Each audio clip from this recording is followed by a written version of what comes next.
There are many times when you'll need to paint or create photographic textures for your objects, and in that case, we'll want to use bitmaps. So let's take a look at how to apply bitmaps to textures. So I'm going to select this NURBS plane.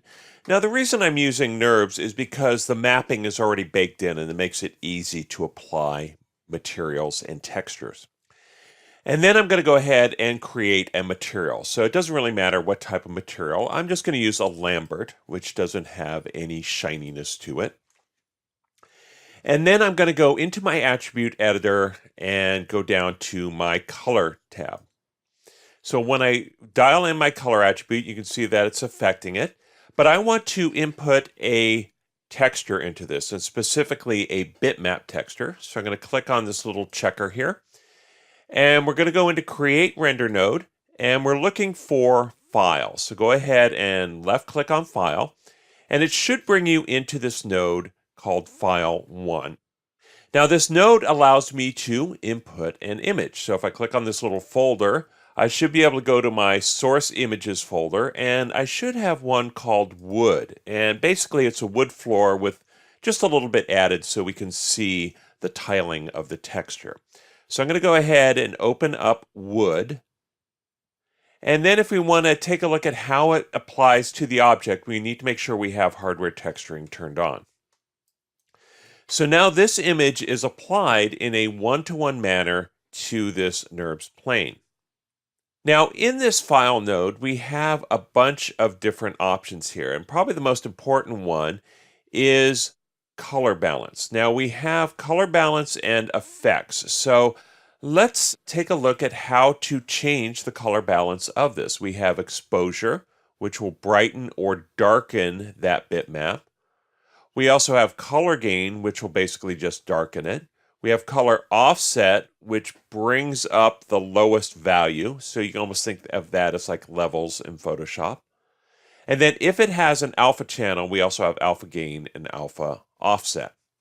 Now in effects, one of the most important one is invert. So if you want, you can flip that around. And this is really important if you bring in something like a transparency map and you need to flip white and black or something like that.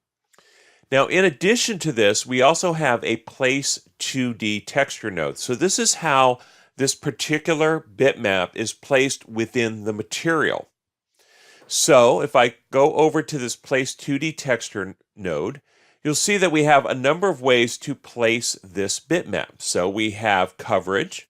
So if I type in, say, 0.5 and 0.5, then it will shrink down this particular bitmap and only cover a half or a quarter of this particular map. So if we bring that up to 1, it fully fills it. Now, if we bring it above, what happens is that it oversizes it. This is not tiling. This is the size of the bitmap in relation to this frame. Okay, so that's really important. So typically you want to keep this at 1. Now we also have translate frame. So how is this bitmap adjusted within that frame? So if I bring it up to 0.5, this should move a little bit to the right. And if I bring it up to 0.5, it'll move it up and down. Now these again are UV coordinates. I'm going to put these back to 0. And then we also have rotate. So if you brought it in and it's rotated the wrong way, you can always rotate it 90 degrees or really whatever you want. Now along the bottom here, we have our repeats. Now these are different than the coverage. Now coverage is within the frame, and this is how many times that particular frame repeats. So if I say type in 3 and 3, we get a 3 by 3 coverage. And this is a great way to expand or contract your texture to match the scale of your scene. We can also do offset, and we can also do rotate. Now this rotates the UV coordinates. Okay, so if I do rotate frame, it's rotating around a different coordinate here. So this is rotating around this one, and this one's rotating around this one. So they are a little bit different. And then if we want, we could add in noise. So if I put in, say, 1 and 1, you're getting a very noisy texture, and that's typically not something that we'll want to do. So let's go ahead and make sure those are 0. Now to navigate this, again, we can use the up and down arrows. So if I use the arrow to go to output connection, it brings us up to the file node. And then if I go up one more, it brings us up to our material. So when you use textures in Maya, you can bring the files in a number of different formats.